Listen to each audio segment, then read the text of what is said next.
What's going on, everybody? This is John Jake Gaming on the mic here, coming at you with a brand new episode of the FCS Dynasty here on NCAA 06, featuring that next mod as well. And we are wrapping up that regular season action, just a few games that we'll go ahead and check in on some teams that we usually do not get the opportunity to go and watch. And then we're also going to see what those conference championship matchups are going to be looking like. So you're going to want to stick around for the whole thing. I hope you enjoyed today's episode, man. Make sure you go ahead, smack that like button, hit that subscribe button as well if you do happen to be brand new to the channel.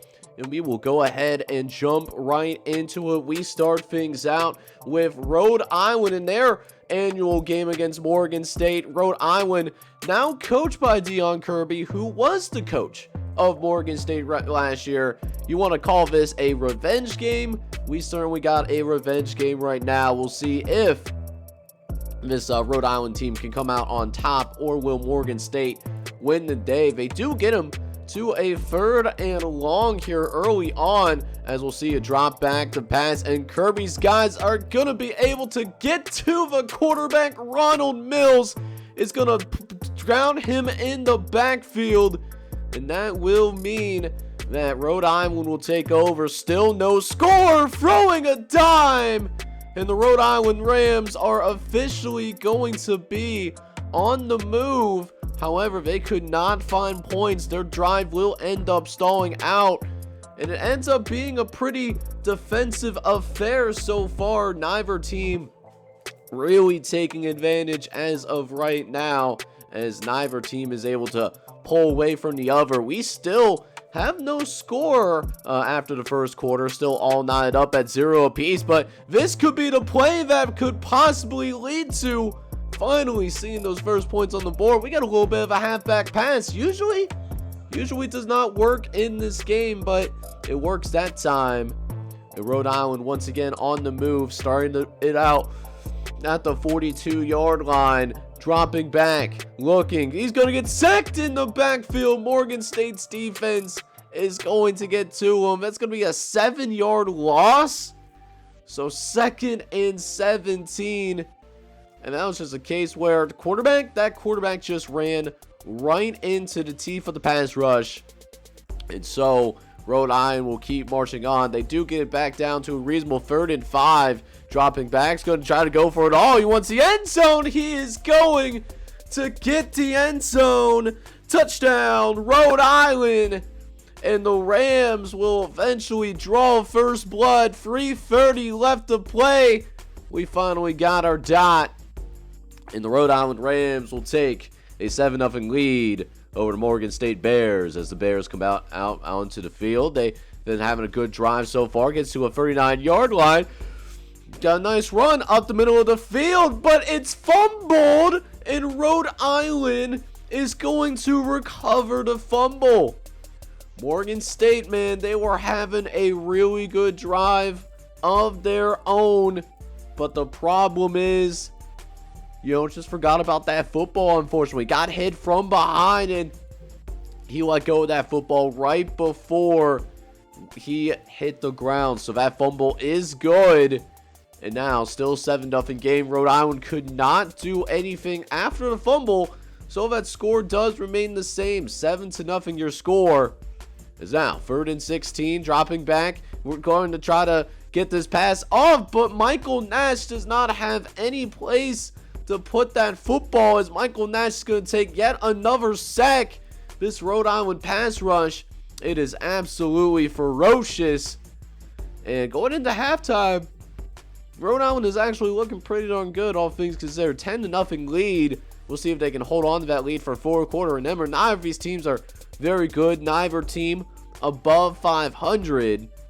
As Nash will look to his right to make some adjustments at the line of scrimmage. 3rd and 11 after a sack. As we drop back the pass, looking over to the left-hand side. It's going to be caught. It's going to be a huge play down the sideline. It's going to be in the end zone. Touchdown, Rhode Island. And the Rams extend their lead, now making it 17-0. And how about throwing that one on a dime? That's another touchdown for the Rhode Island Rams. is now 3rd and long. Morgan State, they need a response. Michael Nash cannot get that pass off either. I mean, look at that pass rush. 6 sacks on the day. Morgan State offensive line has truly failed them. Although technically Coach Kirby's guys, he did recruit them in the first few seasons of this dynasty. So, some of his players are definitely on the roster. You could argue that, he may know a thing or two about beating this football team. But going the other way, Rhode Island's going to score yet another touchdown. That is actually going to be taken all the way to the end zone. That's a 77-yard scamper. And the Rhode Island Rams, they were just running away with this game 24-0. And Morgan State just trying to find anything on the offensive side of the football. They do finally get there. And they're going to get that goose egg off the scoreboard. They will go for a 2-point conversion. And that 2-point conversion actually was good. So they do get it back to a score game. So 1:29 left to play here in the 3rd quarter. Morgan State, they're going to kick off this football back over, and we're going to see a run down the sideline. He's got space as well. He's across midfield, and unless there's flags, that man is going to be gone like a girl in a country song. Touchdown, Rhode Island. And the Rams are plowing through the Morgan State defense and special teams, 31-8. However, Morgan State's running game, they will also find the end zone to another score. This one from 59 yards out, so outside of the red zone. We'll see if they decide to go for a 2-point conversion. I think they do, and they will end up getting that 2-point conversion. And eventually they'll get that football back as well. So not completely outside of the realm of possibility that they can come back and win this game, but Whitworth might have made it known that that fat lady, she might be singing as of right now. First interception of the season. The strong safety running step by step with that receiver and had a little bit of help on the outside, but they got the job done. In Rhode Island, they will end up winning this game by a final score of 31-16, and Coach Kirby comes back to Morgan State for the very first time since being fired from Morgan State. He was the head coach there for the last 3 years. And the Coach Kirby revenge game goes his way. In Rhode Island, first year under Coach Kirby, they have a decent little season, 5-6. We'll see if they can build off of that in year number 5. Whereas Morgan State, not as good, 3-8. But even in the final weekend of the season, we still have some drama. Utah State, they went on the road to take on Elon in their final regular season game for both teams. And Elon is going to pull the upset, winning 26-18. Good win for Elon as they're going to finish above 500. Don't know if it will be enough to get to the FCS playoffs, but it could very well be enough to knock Utah State out of the top 25. And if that's the case, they're going to hope that they are given the automatic bid from the WAC conference in order to go to the FCS playoffs this year. But now we jump into one of 2 other games that we got going on around the FCS here in week number 15. One of them is also 2 teams that have struggled throughout the course of the season. We got McNeese State and the Cowboys coming out onto the field right now, and that is not New Hampshire. Oh no, that is the Hampton Pirates, who have also had their own set of struggles this year. They're only 2-9, but 2 teams that are both from Power 5 conferences, and they're both going to be looking for a win to end year number 4 on a high note so that they can take some momentum into next season. We'll see who can achieve that destination as we start with a big throw downfield and actually is caught. And Hampton with a big touchdown to start the game. First drive, first touchdown. That's a 78-yard strike, and the Hampton Pirates are going to strike first against the McNeese State Cowboys. Again, both teams, they have really struggled throughout the course of this season for different reasons. We'll see if Hampton can keep it up for all 4 quarters. as they will be kicking this football away to the McNeese State Cowboys now, as that ball is going to be up in the air. That's going to be up, and it's going to be on the move, going down the left-hand sideline, got some space, gets away from the kicker, and now it's a foot race. No one's going to catch him. He's gone. Touchdown, Sam Smith with a 97-yard touchdown in direct response.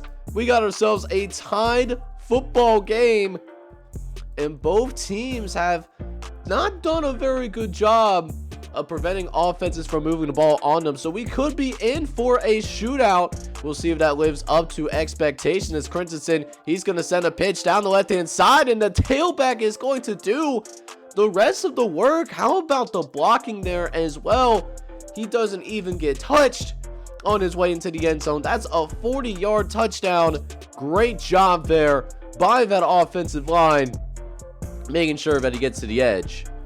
So now McNeese State up 14-7. We'll see if the McNeese State offense can get going here as well. But we got a big run of our own in Hampton.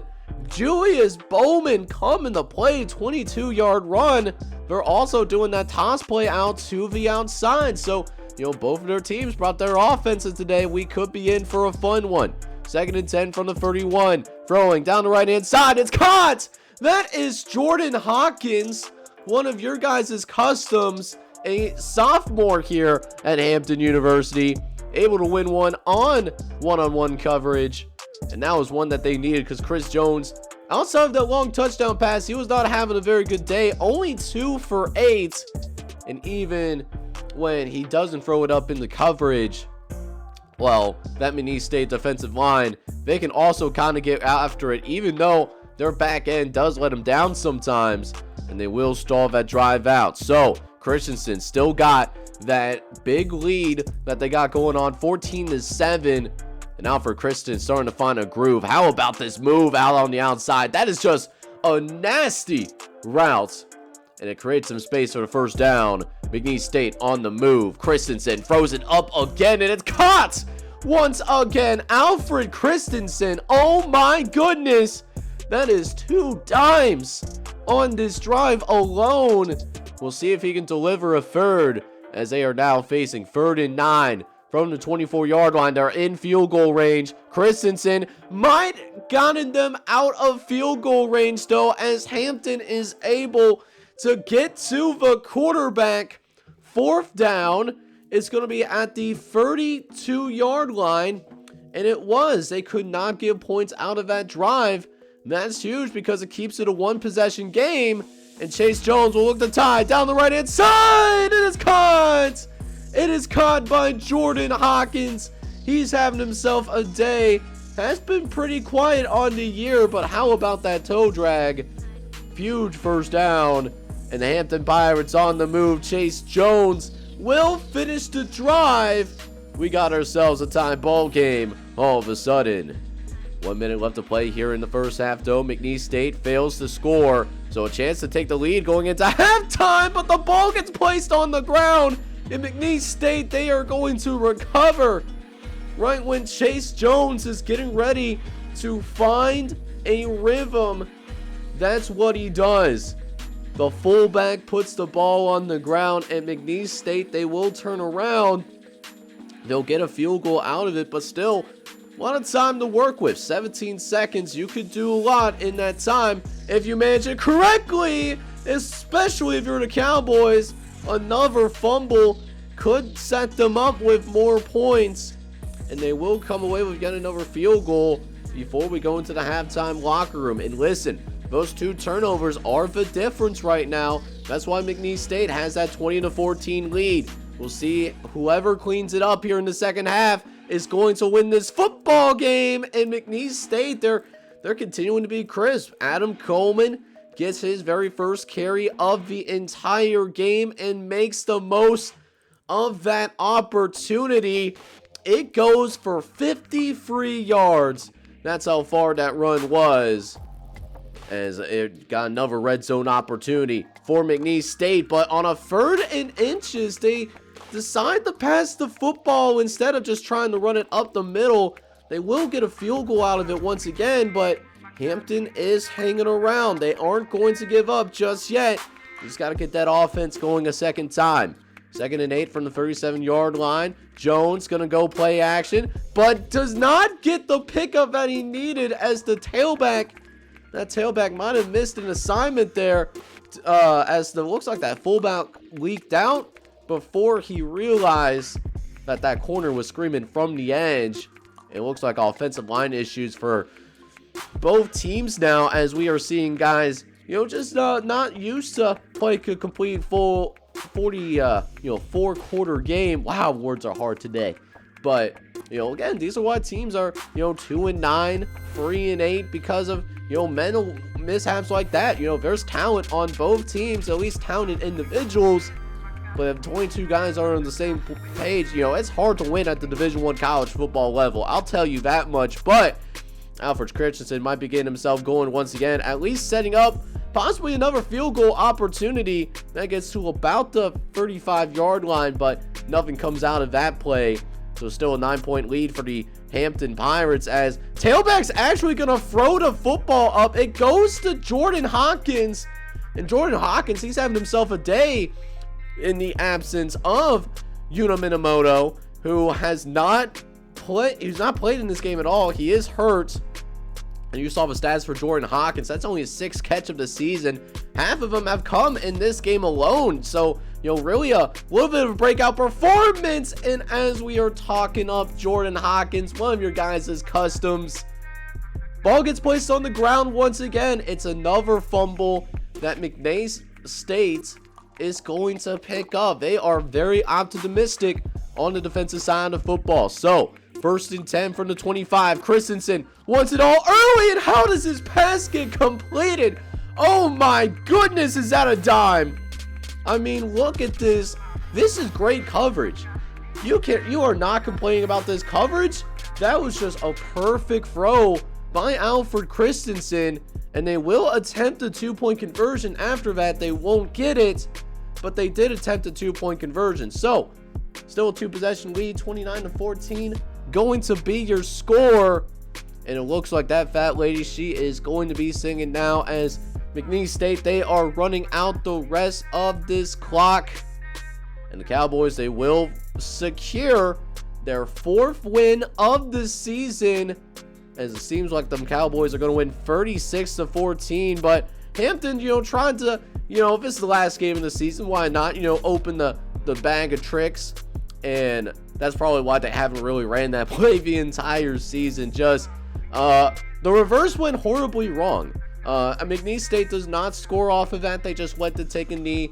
They've already proved their point. They got a win for their seniors here on senior day.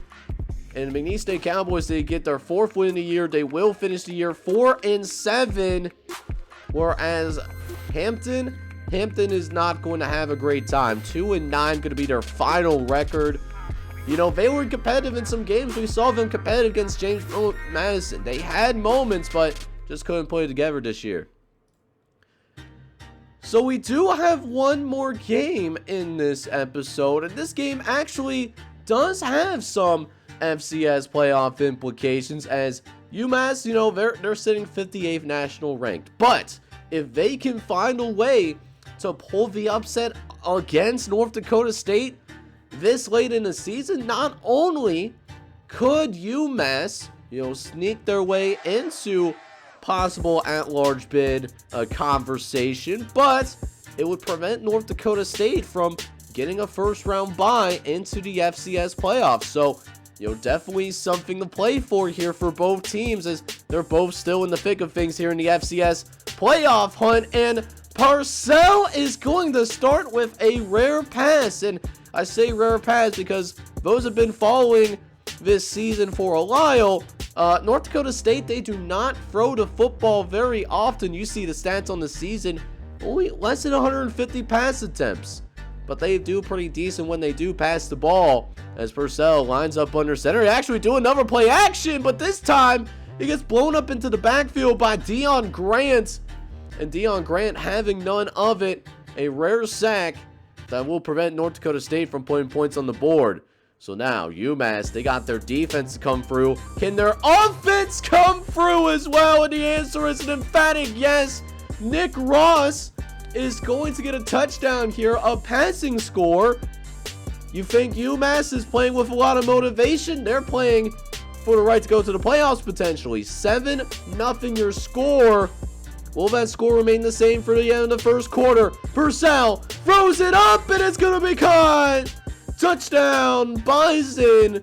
And Purcell returns to favor, his 15th passing touchdown of the season. He connects with the junior Rhode Montez, who is one of your customs as well. And now, North Dakota State trying to go to work. This defense, it is a absolutely vaunted defense, if I say so myself. Able to get the forced fumble. And now here comes the Bison. We'll see if they run that football. They do. Purcell gets it out to Ken Anderson. He's got a little bit of a convoy. Makes a man miss and he's in the end zone. Touchdown, North Dakota State. As Purcell just follows his blocks, he makes a couple of guys miss. And the Bison are going to take the lead, 14-7. As now Nick Ross comes back out onto the field, looks to respond himself. He's having a good game. He's navigating the pocket pretty well, able to avoid pressure long enough to make some completions happen downfield. But you know, UMass, they are struggling to put together some drives. And North Dakota State, meanwhile, they're looking to extend this lead, trying to get that pass out to Jerry Rice III, a true freshman. But that does not go very far. Actually got lit up like a Christmas tree. And next pass goes even worse. That also ends up being intercepted as well. So we see UMass's defense come through and get an interception too. They could tie this football game before we go into the halftime locker room. But unfortunately for the Minutemen, that's how long their drive lasts. It's just a minute. They go free and out on the next possession, and Ken Anderson is waiting for this football. He ain't messing around. He's going to mess around and find out, as Ken Anderson going to make a couple of guys miss early, and now it's a foot race. He's an athlete, and UMass does not have the same caliber of athletes. That's going to be a touchdown for the Bison, as Ken Anderson gets another one on the board before we go into the second half. UMass down by multiple possessions now. Nate Ross gonna throw this one out to the left-hand side. It ends up being caught. And yeah, we still got ourselves a competitive game of the week. This is actually the game of the week right here between these two teams. Lee Corso did pick North Dakota State to win, by the way. But UMass not going down without a fight, as we got to run down the right-hand side, able to get the pass to the defender. Can we see another touchdown? We do. UMass pulls within just one possession. That's just a great job getting out to the edge. And I said UMass didn't have the same athletes. Shoot, maybe I'll have to take that one back. It's a one-score game, as Ross will again throw over the middle of the field. That's also caught. UMass is looking to rally back. We're talking about a red zone opportunity to possibly tie this game. And UMass, they are one of the best red zone team in the country. 87% on the year. That's good for top 10 in the FCS. Ross under center. He's going to drop back. He's going to look towards the end zone. It's up and it's going to be deflected away at the last second. How about that touchdown saving deflection?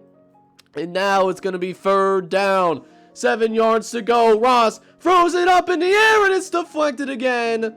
UMass will settle for a field goal. A huge defensive stop that gives North Dakota State the lead still. Only down by 4 though. Not a lot of room left for error, because North Dakota State, they do have their issues. As great as they've been all year, they are, they've only had the one loss. I believe it was to Montana State.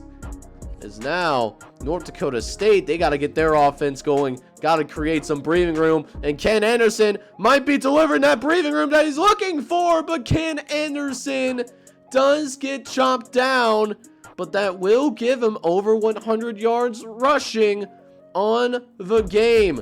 Made a guy miss initially. He was ready to tattoo him, but he was not ready to wrap up. You gotta wrap up, especially in key moments like that. Instead, it's a goal line situation to possibly put an end to this game. But wait a minute now. The ball gets fumbled and UMass recovers. Huge turnover and a massive error by Josh Purcell. UMass now with a chance to win. Ross looks over to the right-hand side, but it's going to be intercepted. First pass of the drive. And oh, you hate to see it. Huge turnover, as that looks like that's going to be Stitch. That gets the interception. And now we're right back to where we started now. Less than 2 minutes left in the game. Anderson makes some guys miss, navigates through traffic, and I think this game might be over. If that's a dagger, that is not a dagger. I don't know what is, because oh my, that is a huge turning point there. You got a chance to win this football game, and instead UMass, they're down 2 possessions, so they're going to need a little bit of help now. It starts on this kick return, trying to take it downfield, but that's fumbled too. North Dakota State, they get their hands on the football again. 2 turnovers on the final 2 drives. And just to make sure that scoreboard looks a little bit better, remember, in the land of college football, those style points, they do certainly matter. They will put up another touchdown up on the board. This game was a lot closer than what the scoreboard suggests. This was a very competitive game, but the Bison do end up pulling it out late in this one. 35-17 ends up being your final score, and that ultimately means, since the Bison don't have a conference championship game to worry about, they will be going to the FCS playoffs, and they will also likely have a first-round bye. Meanwhile, UMass season is going to come to an end here, as they are going to finish at 6-5. So, in light of the huge upset that we saw in the Elon-Utah State game, we'll take a look at the top 25, see if Utah State went out. But first, other key points in the top 25. Georgia Southern is still at number 1, but we do have some conference champions in here as well. Now, North Dakota State does win the Pac-10, so they will be in the FCS playoffs. No surprise. Even if they did not win their conference, they probably would get in as an at-large anyways. But congratulations to North Dakota State. Eastern Kentucky also clinches their berth. They are awarded a Big Ten championship, so they're sitting at number 4 and probably will also get a first-round bye. Same with San Diego State. They don't have a conference championship. They're declared champs of the Mountain West Conference. Also, we have not really much movement in the top 10. James Madison, Southeast Missouri State, Portland State, New Hampshire, Western Carolina. Bunch of schools really staying in place. But then starting at number 14, which is where Utah State hangs at, Sam Houston State moves up 1 spot. Eastern Carolina moves up a spot, as does Akron, Sacramento State, Sanford, Rice. SMU moves up a spot as well. And then rounding out the top 25, we got Temple, Tennessee Martin, Eastern Washington, Northern Arizona, and finally the newest team in the AP Top 25, Arkansas Pine Bluff. They're sitting at 7-4 and put themselves in the discussion to make it into the FCS playoffs as an at-large team. Other teams that could sneak into the top 25 depending on what happens in conference championship weekend got South Carolina State, Delaware State, Texas Southern, Eastern Illinois, and Western Kentucky could all get top 25 consideration depending on what happens here in conference championship weekend. But in terms of players of the week, though, this was a shorter week, so this is what ended up happening.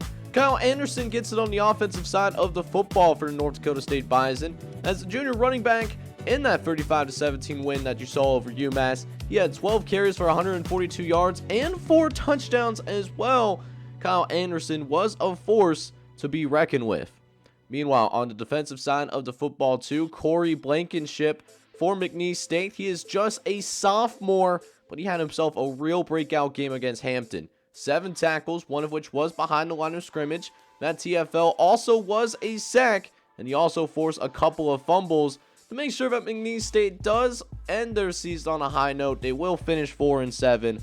Obviously not good enough for the FCS playoffs, but at least carrying some momentum into the offseason. But outside of the top 25, there is some other teams in the FCS that will be going to the FCS playoffs because they did win their conference and receive an automatic bid. The Brown Bears, for example, this was a rough year for the Ivy League, only 2 teams finishing above 500, that's Brown and Princeton, but Brown did beat Princeton a few weeks ago, so Brown does receive the Ivy League bid, and that does mean that they will be making their 3rd FCS playoff appearance here in this series. Another bid that I wanted to talk about as well is Utah State. The Aggies finishing 10-2, but 2 tough losses, New Mexico State, and of course that loss to E1 as well. The committee is not impressed with Utah State's schedule, so they finish outside of the top 25. Granted, they are receiving votes, but they will still be going to the FCS playoffs, albeit at a much lower seed now, considering they do have that conference championship. We should see them there, but depending on what seed, might shrink the at-large field potentially because of that. But now we look forward to postseason action now, and that postseason action starts with conference championship weekend. We're looking at 5 conference championship games to determine who will be the remaining 5 teams that will get an automatic bid into the FCS playoffs. We'll start things out with the ACC championship because that will be first. We got James Madison, who did have an emphatic win against New Hampshire. They will be representing the Atlantic Division. But on the other side, a little bit of a surprise. Bethune-Cookman at 5-6. That is how weak the other division was this year. South Carolina State struggled in conference play. So did Delaware. Florida A&M did also have a shot to go as well, but unfortunately Bethune-Cookman did beat Florida A&M, so they are representing out of the Coastal Division. Listen, it's pretty straightforward. James Madison looks like a lock to make the playoffs no matter what, but if they do win, they will not only get the automatic bid for the ACC, but they will also make sure that they get a first round bye into the FCS playoffs here in year number 4. Meanwhile, on the other side, Bethune-Cookman, they're under 500, so it's pretty straightforward. Their playoff starts right now virtually because if they don't beat James Madison, their season is going to be over. But just like Delaware did last year back in year number 3, if they can win, they can get into the playoffs. It's that simple. It's going to be an interesting fight, but James Madison will be the heavy favorite. After that, we'll have one of the more intriguing matchups in Conference Championship weekend. We'll have the number 1 ranked Georgia Southern Eagles. They will take on Southeastern Louisiana. Now, these 2 teams did play against each other in the regular season, and Southeast Louisiana was almost able to pull the upset. So that tells me that this Southeastern Louisiana squad, they can play with Georgia Southern. And another caveat in all of this as well, yes, they're undefeated, and they are the unanimous number 1 team in the nation. It's hard to beat a team twice. Can Georgia Southern do that so that they can lock up the number 1 seed in the FCS playoffs? We'll have to see if they're capable of doing that, but even if Georgia Southern loses this game, I don't see them falling outside of the top 8. They're a virtual lock to get into the FCS playoffs, whereas Southeast Louisiana, even if they do lose, I mean, as long as you lose close to the number 1 team in the nation, I see them getting in as well. But a win for Southeast confirms that they will get that number 1 seed as well as not have to sweat it out on Selection Sunday. Plus, they could possibly sneak into a top 8 seed and get that first round bye as well. So Georgia Southern, of course, will still be the favorite, but this could be a very entertaining game to watch. After that, we will have the Conference USA Championship, and Conference USA a little bit down compared to last year, but 2 teams ranked in the top 20 will meet up and play up against each other. We got Eastern Carolina and SMU going up against each other, both on hot streaks. SMU with a 2-game winning streak right now, and Eastern Carolina rocking a 6-game winning streak. They were 3-2 before this streak started, but this 6-game streak getting them back into FCS playoff contention. Winner of this game will, of course, get a bid, but it could be interesting to see which team, ends up winning. This could be a very offensive-minded game. Neither team does have a necessarily elite defense. Both these teams are top 5 in scoring offense, or at least in total offense in terms of yards per game. Meanwhile, on the opposite side of the ball, neither team is in the top 35, so could see a lot of points. That could go either way. However, I am leaning towards Eastern Carolina since this game will be at their home stadium. Speaking of top 25 matchups, we go to the MAC Conference, where we will see Central Michigan and Ohio match up against each other. Ohio having a really excellent season, 10-1, riding a 9-game winning streak right now, but don't sleep on the Chippewas. They got a 6-game winning streak of their own. They're sitting at 9-2 as well. Again, a conference championship game that can very much go either way. Both teams fighting to make sure that they do not have to sweat it out on Selection Sunday. How will Ohio's offense do? You see their offensive rating, just a C-. Their defense can bail them out, but, can they score enough points to win this game? Central Michigan, no slouch on offense. They're averaging 31 points a game. It will be a challenge for the Bobcats defense, but should also be an entertaining game that could also come down to the wire. And finally, the last conference championship game that we will watch in the next episode, we will have Alcorn State taking on the number 2 team in the land, the Southern Jaguars. Now, Southern, they have not been as good as I anticipated on offense. They have picked it up a little bit more as of late, but could have some offensive inconsistencies. And Alcorn State, they are certainly capable of putting points on the board. They are number 8 in the country in terms of yards per game at 403 yards. Particularly very good at putting the football up in the air. So that will be a test for Southern secondary, who's also in the top 5. So that'll be something to watch out for. Rod Robertson versus Justin Jones, kind of a matchup within the matchup. For Alcorn State to win this game, he's going to have to go off. You see the disparity in talent between Alcorn State and Southern. Southern is a B- squad, whereas Alcorn State is a C overall team with a D defense. So if Alcorn State does not get to a good start early, this could be one of those games where Southern just runs away with it. We'll see what happens, but I would be very shocked if Southern finds a way to lose this game. But I'm very excited for what could be an offensive juggernaut kind of game to round out conference championship weekend. But guys, that will wrap things up here for the final regular season episode of the FCS Dynasty. Next episode, we will see all 5 conference championship games to solidify those final automatic qualifiers. And guys, it's also going to be a YouTube premiere, so you will have the opportunity to watch this with me live at 6 p.m. Eastern. Don't know, it'll probably be a couple of days from now, maybe 3 days, depending on when I'm able to get videos out. You will see a notice. I will have it up well beforehand, before the video actually drops, so that you can, plan for it and whatnot. But I'm really excited about conference championship weekend. Postseason football is back, and it's a very exciting time to have it. And I hope you guys are excited for it as well. If you are, make sure you go ahead, smash that like button here on today's video. It really helps me out with the YouTube algorithm. And on top of that, make sure you go ahead and hit that subscribe button as well if you do happen to be brand new. This is John J. Gaming on the mic, signing off. I'm hoping you're all out there having a good one.